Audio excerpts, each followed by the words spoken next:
Chapter 4, in which the Grace children look for a friend. Jared pressed his face up to the car window and tried to pretend that he wasn't crying. The tears fell hot against his cheeks. He let them run down the cool glass. He hadn't actually hit Mallory.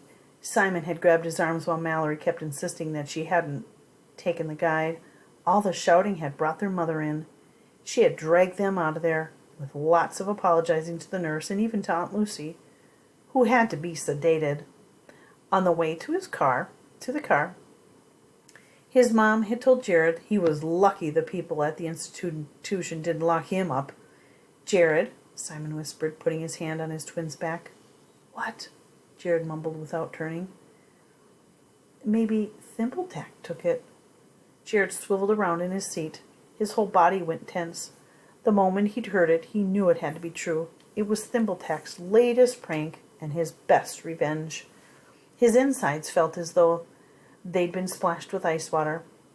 Why couldn't he have figured that out for himself? Sometimes he got so angry that it scared him. It was like his mind went blank and his body took over. When they got home, he slid out of the car and sat down on the back steps instead of going into the house with his mother. Mallory sat down beside him. "I didn't take it," she said. "Remember when we believed you? Now you better believe me." "I know," Jared replied, looking down. "I think it was Thimbletack." I'm sorry." "You think Thimbletack stole the guide?" she asked. "Simon figured it out," said Jared. "It makes sense.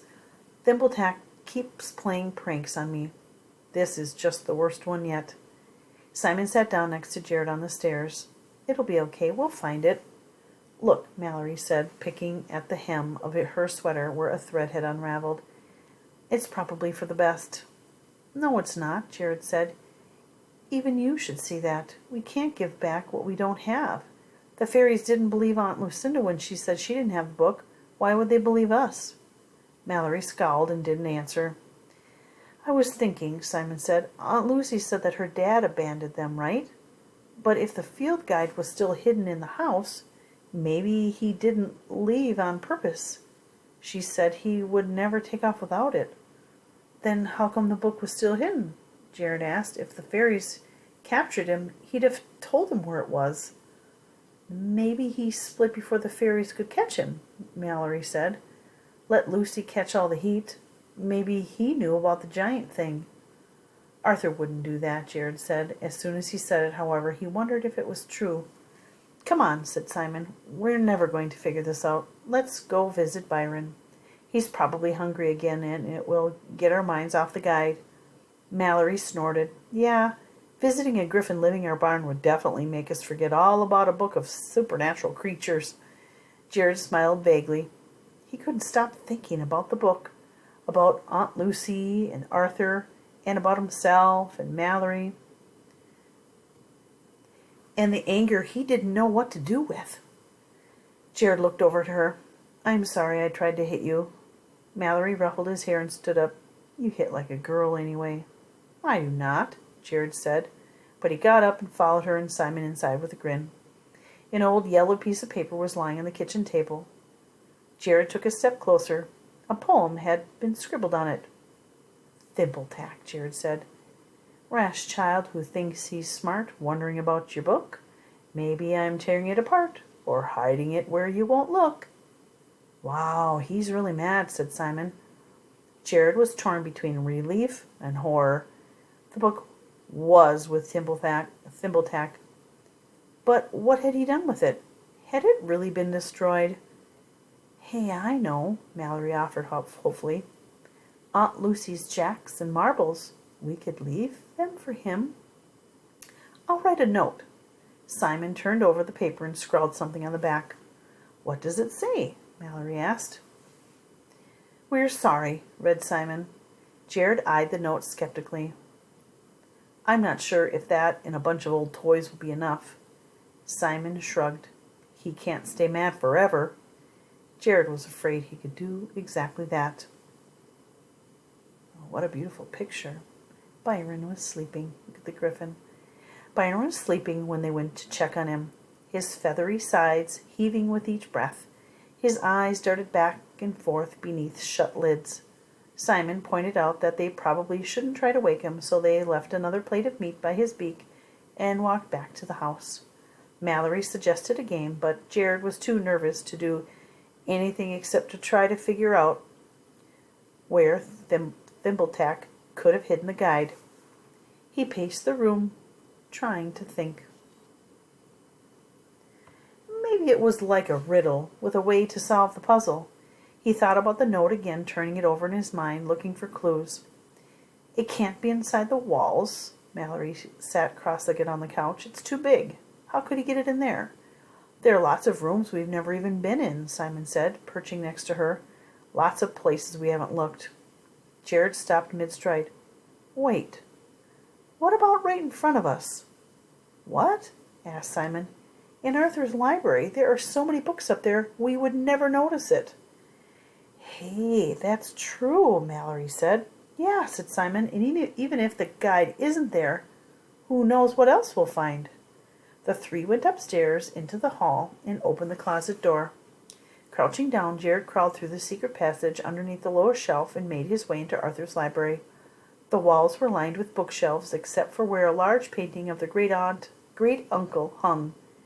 Despite their many visits to the library, dust still covered most of the bookshelves, a testament to how few of the volumes had been inspected closely. Mallory and Simon scrambled in behind him. Where do we start? Simon asked, looking round. You take the desk, Mallory said. Jared, you take that bookshelf, and I'll take the one over here. Jared nodded and tried to brush off some of the dust on the first shelf. The books were as strange as he remembered from previous trips to the library.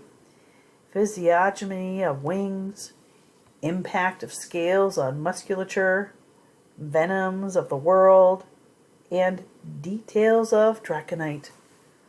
When Jared had first looked at them, however, there had been kind of an awe that was absent now. He felt numb.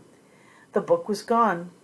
Thimbletack hated him, and Arthur wasn't the person he'd imagined. It was a cheat, all this magic. It seemed so great, but underneath it, it was just as disappointing as everything else. Jared glanced over at the painting of Arthur hanging on the wall. He didn't even look nice to Jared anymore. The Arthur in the painting was thin-lipped with a crease between his brows that Jared now figured was annoyance. He was probably thinking about leaving his family even then. Jared's vision blurred, and his eyes burned. It was stupid to cry over someone he'd never met, but he couldn't help it. Did you sketch this? Simon called from the desk. Jared wiped his face against his sleeve, hoping his twin didn't notice the tears. Just toss it. No, Simon said, it's good. It really looks like Dad. Learning to draw had been another stupid idea. All it had done was get him in trouble at school for doodling instead of working. He walked to the desk and tore the drawing in half, crumpling it in his fists. Just toss it. Guys, Mallory said, come here. Mallory held several rolled-up sheets of paper in two long metal tubes. Look! She knelt down and began unrolling the pages on the floor. The boys crouched around. There, sketched in pencils and painted in watercolors, was a map of their neighborhood. Some places didn't look quite right. There were more houses and more roads now, but there were a lot of places they still recognized. The notes, however, were a surprise. There was a thin circle surrounding a stretch of forest beneath their house, with letters printed inside the circle. Troll hunting territory, Simon read. Mallory groaned. If only we had had this before. Along a stretch of road near an old quarry, dwarves was written, while a tree not far from the house was clearly marked sprites. The strangest thing, however, was a note on the edge of the hills, close to their home. It looked like it had been written hastily. As the handwriting was sloppy, it read, September 14th, 5 o'clock. Bring the remains of the book. What do you think it's about? Simon asked. Could the book mean the field guide? Jared wondered aloud. Mallory shook her head. Could be, but the guide was still here. They looked at each other for a moment in silence. When did Arthur disappear? Jared finally asked. Simon shrugged. Probably only Aunt Lucy would remember. So either he went to the meeting and never came back, Mallory said, or he took off and never went to the meeting at all. We have to show this to Aunt Lucinda, Jared said. His sister shook her head. It doesn't prove anything. It'll just make her more upset. But maybe he didn't mean to leave, Jared said with a scowl. Don't you think she deserves to know that? Let's go and look ourselves, Simon said. We can follow the map and see where it leads. Maybe there will be some clue about what really happened. Jared hesitated. He wanted to go. He had been on the verge of suggesting it himself when Simon had spoken. Yet now he couldn't stop himself from wondering if it was some kind of a trap. Following this map would be really, really dumb, said Mallory, especially if we think something might have happened to him out there. That map is so old, Mallory, Simon said. What could happen? Famous last words, Mallory said, but she traced the hills on the map thoughtfully with her fingers. It's the only way we'll ever find out anything, said Jared. Mallory sighed. I guess we could take a look, as long as it's daytime. But the first weird thing we see, we go back. Agreed? Agreed, Jared said with a smile. Simon started to roll up the map. Agreed, he said. Would you have gone with? Do you think they're going to find something astonishing? I'm looking forward to reading Chapter 6. Are you?